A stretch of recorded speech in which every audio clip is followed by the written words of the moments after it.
லகரம் டிவி நேயர்கள் அனைவருக்கும் வணக்கம். தமிழ்நாட்டில் இன்றைக்கு திராவிட முன்னேற்ற கழகமும் நாம் தமிழர் கட்சியும் ஈரோடு சட்டமன்ற இடைத்தேர்தலில் போட்டி களத்திலே மிகவும் கடுமையாக இருக்கிறது. இந்த நேரத்தில் நெதவே தலைவர் பிரபாகரன் அவர்களுடைய உறவினரான காந்தி மனோகரன் அவர்கள் பல்வேறு விஷயங்களை சீமான் பற்றிய பல்வேறு விஷயங்களை சொல்லியிருக்கிறார்.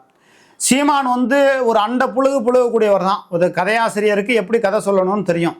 அப்படிதான் விஜய் கிட்ட கதை சொல்லி கடைசியில் விஜய் வரலன்னவனே தம்பி இந்த பக்கம் நல்ல இந்த பக்கம் நல்ல இல்லைன்னா அடிபட்டு செத்து போயிடுவோன்ட்டார்.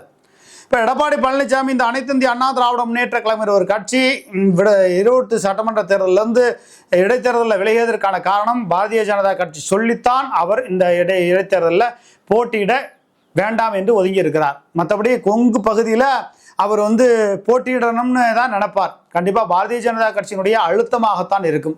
அந்த சூழ்நிலையை வச்சு பார்க்கும்போது மீண்டும் பாரதிய ஜனதா கட்சி அதிமுக கூட்டணி வந்துவிடுமோ என்ற ஒரு ஐயப்பாடு இருக்கிறது. அது வரும், ஆட்சிக்கு வரும் வராது என்பதெல்லாம் வேற விஷயம்.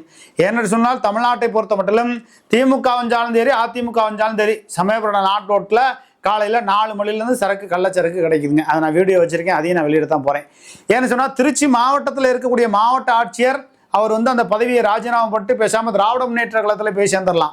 ஏன்னு சொன்னால் நம்ம புகார் மனு அனுப்புகிறோம், எந்த மனுவுக்கும் நடவடிக்கை இல்லை. இப்போ நான் இருக்கிற வெங்கங்குடிங்கிற ஊரில் நாய் தொல்லை என்ன வெறி பிடிச்ச நாய், மனிதர்களைப் போல ஊழல் முறைகேடுகளை செய்யக்கூடிய வெறி பிடித்தவர்கள் எல்லாம் தெரிகிறார்கள். நிறைய வெறி பிடிச்ச நாய் நிற்கிது, அதை ஒரு ஊசி போட்டு நீங்கள் தூக்கிட்டு போங்க, கோழியெல்லாம் பிடிக்குது, மக்கள் நடமாட முடியல, சின்ன பிள்ளைகள்லேருந்து பெரியவங்க முதல்ல நடமாட முடியலன்னு சொல்லி நானும் 6 மாதமாக மனு போட்டுட்ருக்கேங்க. இந்த திருச்சி மாவட்ட ஆட்சியர் பிரதீப்குமார் எந்த வகையிலும் நடவடிக்கை எடுக்கவில்லை. திருச்சி மாவட்டத்தில் லால்குடி சட்டமன்ற உறுப்பினர் நிராகரிக்கப்படுகிறார் KN நேருவால். ஏன்னா பழனியாண்டி நேர்வால் நிராகரிக்கப்படுகிறார். அங்கங்கே சில மனக்கசப்புகள் இருக்கிறது. அதே போல் துறையூர் எம்எல்ஏ, கிழக்கு எம்எல்ஏ, திருச்சி கிழக்கு தொகுதி எம்எல்ஏ, இப்படி பல்வேறு சம்பவங்கள் இருக்கிறது. அந்தந்த பகுதியில் சட்டமன்ற உறுப்பினர்களை சுதந்திரமாக செயல்பட வைக்க வேண்டும்.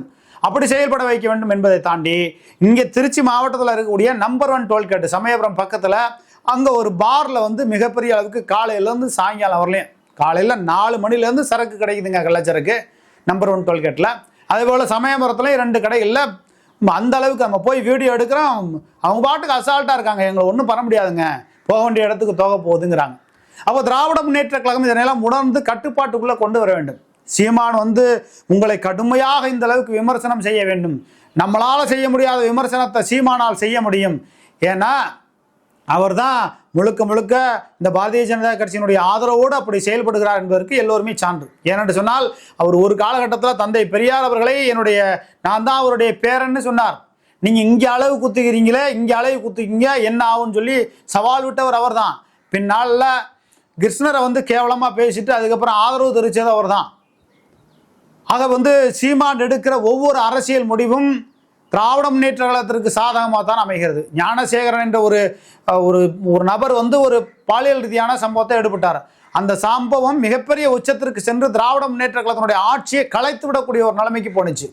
ஆனால் அந்த சின்ன கோட்டுக்கு பக்கத்தில் ஒரு பெரிய கோட்டை போட்டாம் பாருங்க சீமான், ஒரு சைமன், என்ன சோழி முடிஞ்சு போச்சு. யார் அந்த சார்னு சொல்லி எடப்பாடி பழனிசாமி கடுமையாக பண்ணார். அந்த சின்ன கோட்டுக்கு பக்கத்தில் போட்டார் சைமன் ஒரு பெரிய கோடா, வேலை முடிஞ்சு போச்சு. அதை பற்றி இப்போ யாருமே பேசலை. யார் அந்த சார்னு இப்போ எடப்பாடி பழனிசாமி பேச முடியுமா? வாய்ப்பு இல்லை, சோழி முடிஞ்சு போச்சு. ஏன்னா அப்போ எப்படி வேங்கோயில் பிரச்சனையை மூடி மறைக்கிறதுக்கு கிளையூர்லேருந்து ஒரு பிரச்சனையை அப்படி கொண்டு போகிறாங்களோ அதே போல் ஒரு சின்ன கோட்டுக்கு பக்கத்தில் ஒரு பெரிய கோட்டை போடுறாங்க. அதுதான் தமிழ்நாட்டு அரசியலுடைய சூழ்நிலை. போன மாதம் நடந்தது இந்த மாதம் மறந்துடுவோம், அதுக்கு பக்கத்தில் ஒரு பெரிய கோட்டை போட்டு இன்னொரு பிரச்சனையை தூண்டி விடுவார்கள். அது சமூக ஆர்வலர்களாக இருக்கட்டும், பொதுமக்களாக இருக்கட்டும், அரசியல்வாதியாக இருக்கட்டும், யாருமே மறந்து விடுகிறோம்.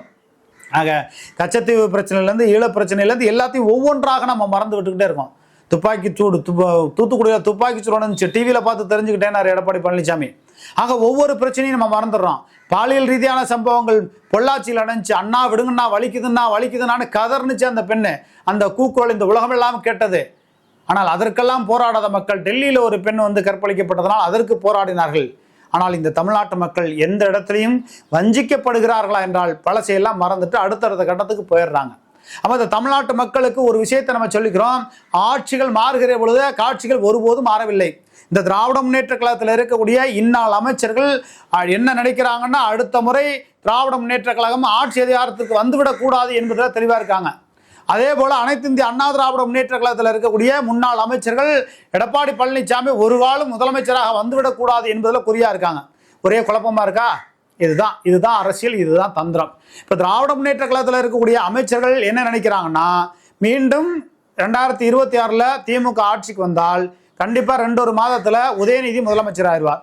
உதயநிதி முதலமைச்சர் ஆயிடுச்சுன்னா அன்பில் மகேஷ் பொய்யாமொழியோட கை, டிஆர் பொய்யாமொழியோட கை, டிஆர் பாலு கை, அதுபோல பெரியசாமி, தென்னரசு, பொன்மடி, இது போன்ற இருக்கக்கூடியவர்களுடைய கையெல்லாம் உயர்ந்துவிடும் அப்படிங்கிற ஒரு அச்சத்தில் KKSSR ராமச்சந்திரன், KN நேரு போன்றவர்களாம் அச்சப்பட்டு பல்வேறு சம்பவங்கள் துரைமுருகன் முதற்கொண்டு அடுத்த முறை திராவிட முன்னேற்ற கழகம் ஆட்சிக்கு வந்து விடக்கூடாது, திராவிட முன்னேற்ற கழகம் எடப்பாடி பழனிசாமி நீயே ஆட்சிக்கு வந்துருப்பா, அதாப்பா சரியா இருக்கும்னு மறைமுகமாக பேசிட்டாங்க. ஒரு பக்கமாக தான் அண்ணாமலை கூட கூட்டணியில் இருக்காரு, துரைமுருகன் முதற்கொண்டு, KN நேரு முதற்கொண்டு, KKSSR ராமச்சந்திரன் முதற்கொண்டு. இப்படி திராவிட முன்னேற்ற கழகத்திற்கு ஒரு பக்கம் இருக்கா. அதிமுக என்ன நினைக்கிறாங்கன்னா, எடப்பாடி பழனிசாமி மீண்டும் ஆட்சி அதிகாரத்துக்கு வந்தா இதே எஸ்பி வேலுமணிக்கு கதத்துறை அமைச்சர் கடைசியில் லாஸ்ட்ல 28வது இடத்துல கொண்டு போய் வச்சிருவார். அப்போ முன்னாள் அமைச்சர்கள் நத்தம் விஸ்வநாதன்லேருந்து, சீனிவாசன்லேருந்து, OS மணியன்லேருந்து, செல்லூர் ராஜிலேருந்து, CV சண்முகத்துலேருந்து எல்லாருமே முடிவு பண்ணிட்டாங்க. அப்போ எடப்பாடி பழனிசாமி ஆட்சி அதிகாரத்துக்கு வந்தால் நம்மளை கடைசி பெஞ்சில் உட்கார வச்சிருவார் அப்படிங்கிற லெவலில் இவர்களெல்லாம் அச்சப்பட்டு தான் பொதுச்செயலாளர் என்பவர் மாற வேண்டும் அப்படிங்கிற லெவலுக்கு வந்துட்டாங்க. ஏன்னா எடப்பாடி பழனிசாமி இன்னொன்று பார்த்தா அவர் தொடர்ந்து 10 தோல்வி. ஏன்னா விக்கிரவாண்டி சட்டமன்ற இடைத்தேர்தலையும் நிராகரித்தார், ஈரோடு சட்டமன்ற இடைத்தேர்தலையும் நிராகரித்தார். இப்படி இருக்கிற பொழுது இந்த சூழலெல்லாம் வைத்து பார்க்கிற பொழுது தமிழ்நாட்டில் இருக்கக்கூடிய அரசியல் நிலவரம் மிகவும் மோசமாக போய் கொண்டு இருக்கிறது. அந்த ஆட்சிகள் மாறினாலும் காட்சிகள் ஒருபோதும் மாறவில்லை. சமயபுரம் 4 ரோட்டில் காலையில் 4 மணிலேருந்து சரக்கு ஓடுது. ஒருத்தர் பெரியவர் சொல்றாரு, கோயிலுக்கு போயிட்டு வந்துட்டப்பா, சரக்கு அடிச்சுட்டு தான் வீட்டுக்கு போகணுங்கிறார். இது நாடா? இது சுடுகாட்டிலே அல்லவா வாழ்ந்து கொண்டு இருக்கிறோம். இதே நிலைமை தான் அதிமுக ஆட்சியிலையும் நடந்துச்சு. நாம என்ன சொல்றோம்னா, தமிழ்நாட்டினுடைய முதலமைச்சர் ஐயா ஸ்டாலின் அவர்களுக்கு நான் உங்களுடைய ஆட்சியை ஒருபோதும் குறை சொல்லலை, எந்த இடத்துலையும் நாம சுட்டி காட்டு தான் செய்தி வெளியிடுகிறோம். அது எந்த ஆட்சி வந்தாலும் ஊழல் முறைகேடுகளை சுட்டி காட்டி தான் பேசணும். முன்னாடி அதிமுக ஆட்சியில் நடந்த ஊழல் முறைகேடுகளை ஆம்புலன்ஸ்ல மணல் ஏற்றிக்கிட்டு போனாங்கிற செய்தியை முதற்கொண்டு அண்டகுளத்தில் நடந்துச்சு. புதுக்கோட்டை மாவட்டம் அண்டகுளத்தில் ஆம்புலன்ஸ்ல திருட்டு மணலை ஏற்றிட்டு போனாங்க. இதே ஜெகபர் அலி இப்ப படுகொலை செய்யப்படுகிறார் புதுக்கோட்டை மாவட்டத்தில். இதே போலதான் திருமயம் பகுதியில் கல்குவாரியில் மிகப்பெரிய அளவுக்கு ஆழம் அதிகமாக போகிறது, அகலம் அதிகமாக போகிறது. ஏன்னா முறைகேடுகள் அதிகமாக நடக்குது, சட்ட விதிமுறைகளை மீறிய கனிம வளங்கள் கொள்ளையடிக்கப்படுகிறது, அரசாங்கத்திற்கு பொருளாதார இழப்பை ஏற்படுத்துகிறார்கள் அப்படிங்கிற ஒரு செய்தியை நம்ம தொடர்ந்து வெளியிட்டோம். ஆனால் இந்த திராவிட முன்னேற்ற கழகத்தினுடைய அரசு அதை செவிசாய்க்கவில்லை. அதிமுக ஆட்சியிலையும் இப்படி நடந்துச்சு, திமுக ஆட்சியிலையும் அப்படி. காட்சிகள் மாறுகிறது ஒருபோதும், ஆட்சிகள் மாறுகிறது ஒருபோதும் காட்சிகள் மாறப்போவதில்லை அப்படிங்கிற லெவல் தொடர்ந்து இருக்குது. இந்த நிலை மாற வேண்டும் என்று சொன்னால் இந்த திராவிட முன்னேற்ற கழகத்தில் இருக்கக்கூடிய ஆட்சியாளர்களுக்கு நாம் ஒரு கோரிக்கையை வைக்கிறேன். கனிம வளத்தில் இருக்கக்கூடிய கல்குவாரி நடத்தக்கூடிய முதலாளிகள் அந்த கல்குவாரி எல்லாம் இழுத்து மூடிட்டு உடனே எங்கேயாவது அடுத்த தீவுக்கு போகணுங்கிறது இல்லை. அவர்களை நம்பியும் நூற்றுக்கணக்கான ஆயிரக்கணக்கான தொழிலாளர்கள், லாரி, வாகனம், கிளீனரு, கட்டுமான பணிகள் எல்லாம் இருக்கு தமிழ்நாட்டில். உடனே அப்படியே கனிம வளங்கள் எடுக்கிறதெல்லாம் அப்படியே சுத்தமாக நிப்பாட்ட முடியுமா? வாய்ப்பில்லை. ஏன்னா ஆந்திராவிலேருந்து ஒருத்தர் குளத்துக்குள்ள ரோடு போட்டு வேலை நடந்துகிட்டு இருக்கு. அதை நம்ம தடுக்க போனோம்னா நம்மளை தீவிரவாதிங்கிறது உங்களுக்கெல்லாம் இருக்கு. ஒரு கோர்ட்டில் ஒரு மனு போட்டு புதுக்கோட்டை மாவட்டத்தில் எந்தெந்த இடத்துல இது போன்ற சம்பவங்கள் நடக்குதுங்கிறத 2-3 கல்குவாரியை மூட வைக்கிற வேலையை தான் நான் செய்ய போறேன். அது நம்ம ஜெகபர் அலி, நீங்க எத்தனை பேர்த்த வேணாலும் கொள்ளுங்க, ஜெகபர் அலி புதைக்கப்படவில்லை, விதைக்கப்பட்டிருக்கிறார் என்று பாப் ஜகான் என்கிறவர் நார்த்தாமலையிலிருந்து நமக்கு பேட்டி கொடுத்துட்டு போயிருக்காரு. அதுபோல சமூக ஆர்வலர் ஒருபோதும் கலக்கப்படாதீங்க. இதில் ஸ்கிரீன்ல நம்பர் வரும், உங்களுக்கு ஏதாவது பிரச்சனைனா எனக்கு ஃபோன் பண்ணுங்க, எனக்கு ஏதாவது பிரச்சனை உங்களுக்கு ஃபோன் பண்ணுங்க. ஒருத்தருக்கு ஒருத்தர் நம்ம ஒரு நட்பு ரீதியா இருக்கணும். இந்த திராவிட முன்னேற்ற கழகத்தினுடைய ஆட்சியாளர்களுக்கு நம்ம சொல்றோம், இதே பெரம்பலூர் மாவட்டத்தில் ஜெயவிலாஸ் அப்படிங்கிற ஒரு கிரசர் சட்டவிரோத செயல்களை நடைபெற்று கொண்டு இருக்கிறது. கல்குவாரி அப்படிங்கிறத தாண்டி பெரும் மலைகளை அடித்து நொறுக்கி 50,000 ஆண்டுகளுக்கு 40,000 ஆண்டுகளுக்கு முன்பான மலை குன்றுகளை அடித்து நொறுக்கி அந்த மலைகளை இல்லாமல் செய்து விடுகிறார்கள். அருகிலேயே கடலூர் பகுதியில் நடக்கக்கூடிய கடல் சீற்றம், பெருமலைகள், பெரும் புயல், வெள்ளங்கள் எல்லாம் இந்த பெரம்பலூர் மாவட்டத்தை காத்து வருகிறது சொன்னால் 50,000 ஆண்டுகளுக்கு முன்பான மலைகள் தான் காத்து நிற்கிறது பெரம்பலூர் பகுதியை. அந்த மலைகளை அடித்து நொறுக்கி விட்டார்கள் என்று சொன்னால் வரும் காலகட்டங்களில் பெரம்பலூர் என்ற மாவட்டம் அந்த இதிலே நம்ம வரைபடத்தில் தான் பார்க்க முடியும், அழிஞ்சு போயிடும். அப்படி ஒரு நிலைமை இருக்கு. அதனால பெரம்பூர் மாவட்ட ஆட்சியர்கள், மாவட்ட வருவாயில் அவர்கள், கனிம வள உதவி இயக்குநர்கள்லாம் பெரிய அளவுக்கு பல கோடிகளை பணம் பார்த்து விட்டு போயிருக்கிறார்களே ஒழிய அந்த கனிம வள கொள்ளையே மலைகளை அடித்து நொறுக்குவதை தடுக்கவில்லை. அதுபோல தான் திருமயம் பகுதியில் இருக்கக்கூடிய வட்டாட்சியர்கள் ஒவ்வொருத்தரும் வருகிற வட்டாட்சியர் ஒவ்வொருத்தரும் 6 மாதம் 1 வருஷம் இருப்பாங்க, 5 கோடி 10 கோடி சம்பாரிச்சுட்டு போயிட்டே இருப்பாங்க. அப்போ முதன்மை செயலாளர் வரலையும் பணம் போகுதுங்கிறாங்க. அதனை எல்லாம் தடுப்பதற்குண்டான வேலைகளை செய்து இந்த கனிம வளம் நடத்தக்கூடிய கல்குவாரி நடத்தக்கூடிய முதலாளிகள் மூலமாக அரசாங்கத்திற்கு வருமானம் கிடைக்கணும். என்ன சொல்றோம்? அரசாங்கத்திற்கு வருமானம் கிடைக்க வேண்டும் அப்படிங்கிற ஒரு செய்தியை நம்ம சொல்றோம். நீங்க தனியாருக்கு மட்டுமே வருமானம் போகுது, வெளிநாடுகளுக்கு, அடுத்த மாநிலங்களுக்கு, ஆந்திராவுக்கு இப்படி வருமானம் போகிறத தடுத்து தமிழ்நாடு அரசுக்கு வருமானம் போனுச்சுன்னா, நீங்க இலவச பேருந்து திட்டம் குடிக்கிறீங்க, மகளிர் உரிமை தொகை குடிக்கிறீங்க, இதெல்லாம் வீடு கட்டக்கூடியது எப்படி செய்யணும்? இந்த கனிம வளங்கள் போன்ற விஷயங்கள்ல இருந்து எடுக்கணும். அதுபோல இந்த அறநிலையத்துறையில முத்துராமன் என்ற செயலாளர் ஆயிரக்கணக்கான கோடி ரூபாய் அரசாங்கத்திற்கு பொருளாதார இழப்பை இந்த புதுக்கோட்டை மாவட்டத்தில் ஏற்படுத்திட்டு போயிருக்காரு. அதுபோக சதுரகிரிக்கு போயிருக்காரு. அங்கேயும் என்னென்ன பண்ண போறாரு தெரியல. அனைத்து இந்திய அண்ணா திராவிட முன்னேற்ற கழகத்தினுடைய ஆட்சி முடிகிற பொழுது அதனுடைய கடன் 6 லட்சம் கோடி.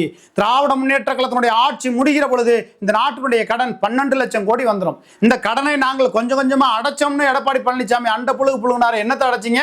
அப்போ திராவிட முன்னேற்ற கழகத்தினுடைய ஆட்சியிலும் கடன் தொகை 10 லட்சம் கோடி வந்துருச்சு, 4 லட்சம் கோடி கூட வந்துருச்சு.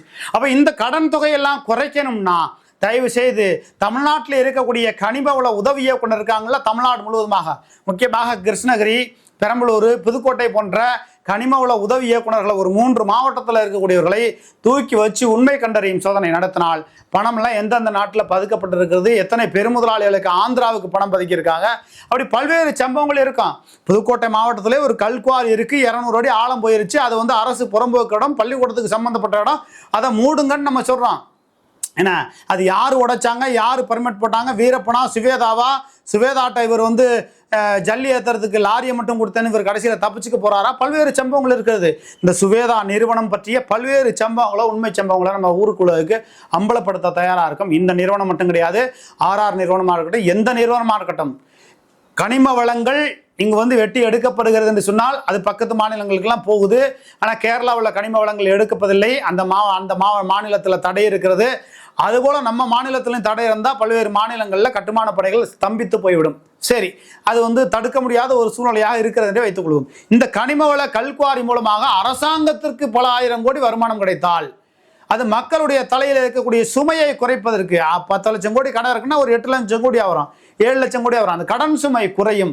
அதனால கனிம வள உதவி இயக்குநர்கள் எல்லாம் பெரும் பணக்காரர்களை கிட்டத்தட்ட 5000 கோடிக்கு சொந்தக்காரர்களெல்லாம் சில கனிம வள உதவி இயக்குநர்களெல்லாம் இருக்கிறார்கள். சொல்ல போனால் திருச்சி மாவட்டத்தில் இருக்கக்கூடிய கனிம வள உதவி இயக்குனர் தஞ்சாவூர் மாவட்டத்தில் எப்படி இருந்தாங்க, இங்கே எப்படி இருந்தாங்க அப்படிங்கிற சம்பவங்களாக இருக்குது. கிருஷ்ணகிரி, பெரம்பலூர் போன்ற விஷயங்களாக இருக்குது. அதுபோல் கோயம்புத்தூர் மாவட்டத்திலையும் பெரிய அளவுக்கு ஏன்னா இந்த கல்குவாரி சம்பவங்களால் கனிம வளங்களால் அரசாங்கத்திற்கு பொருளாதார இழப்பு ஏற்படுகிறது. கல்குவாரி நடத்துறவங்கள நான் எந்த இடத்துலையும் குறையா சொல்லலைங்க. ஏன்னு கேட்டிங்கன்னா அவங்க வந்து நடத்துகிறாங்க, அதில் பாதிக்கு மேலே லாபம் அடைவது முதன்மை செயலாளர், இணை இயக்குனர், உதவி இயக்குனர், இயக்குனர் வரை பெரும் வகையில் பெரிய அளவுக்கு கமிஷன் போகுது. அதையெல்லாம் தடுத்து அவர்களுக்கெல்லாம் மாத ஊதியம் கரெக்டாக கிடைக்குது. கனிம உதவி இயக்குனருக்கு ஒரு வட்டாட்சியர் அளவுக்கு அதை விட கூடுதலாக 1 லட்சம் ரூபாய்க்கு மேலே சம்பளம் கிடைக்குது. அதை விட உங்களுக்கு மாதம் ஆனால் 1ஆம் தேதினா கையெழுத்து போட்டு நிம்மதியாக இருக்கலாமாங்க. எதுக்குங்க அதிகமாக ஆசைப்படுறீங்க? போதும் என்ற மனமே பொன் செய்யும் மருந்து என்கிற ஒரு நிலைமையெல்லாம் அந்த அதிகாரிகளுக்கு ஏன் வரமாட்டேங்குது? பல பள்ளிக்கூடங்கள்ல நம்ம பார்க்குறோம். பள்ளிக்கூடங்களில் அங்கே இருக்கக்கூடிய மரங்களை வந்து டெண்டர் விடாமல் வெட்டி விற்கிற வழியெல்லாம் பல சம்பவங்கள் நடக்குது.